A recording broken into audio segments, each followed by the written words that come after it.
Ушул убакытка чейин эч колуңуз тийбей келген, бирок окууну эңсеп жүргөн оор китепти 100 күндүн ичинде баштан аяк окуп бүтүрүңүз.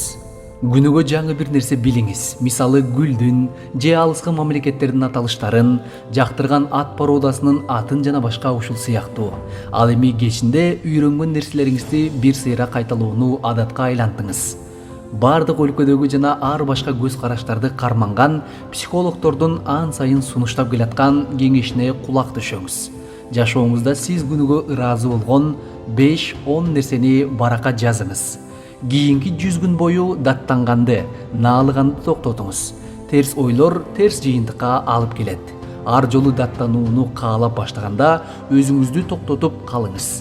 Атайын дептер ачып, ага 100 күн бою күнүгө эрте менен турганда оюңузга келген нерселердин баарын жазыңыз. Бул сиз ойлогондон кийин биринчи аткарылуучу жумуш болуусу шарт. 100 күндүн жүрүшүндө кошумча киреше булагын издөө же түзүүгө күнүгө эч болбогондо 1 саатыңызды арнаңыз. Спорт менен үзгүлтүксүз машыгып жүрүңүз.